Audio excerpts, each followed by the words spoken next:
Annyeonghaseyo! Mamuko tayo!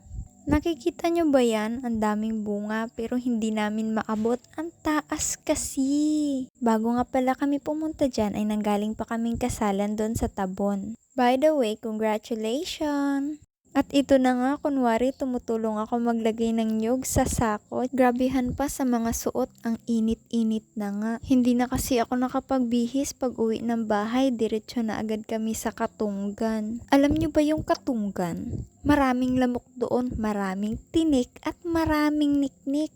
Bigla lang namin naisipan noon na kumain ng buko. Kaya ang isang kasama namin na naglulugit ng nyog ay umakyat sa puno ng nyog para kumuha ng buko. Sabi niya pa nga, bakit daw nakabidyo? Sabi ko na lang, kunwari vlogger tayo. Cheers! Mababa lang kasi ang mga puno ng nyog dito kaya madali lang akyatin kapag gusto mong kumain ng buko. At ito na ang aming nakuha.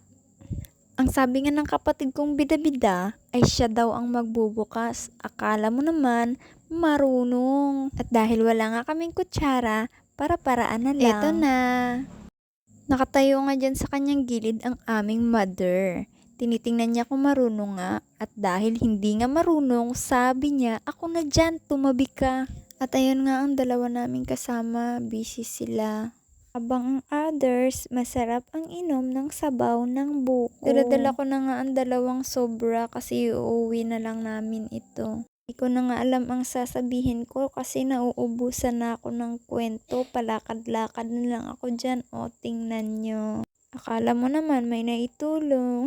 Ang biyakin ni mother ang buko kaya nauna nang kumain ng kapatid kong bida-bida. Ang sabi niya wag ko raw isama ang mukha niya kaya ayan na lang yung buko na lang at yung kamay niya yung kasama. Akala mo naman ang ganda ng kamay niya. Boring nga kaming dalawa dyan kaya nag-tiktok na lang kami. Ay mali, 3 pala kami.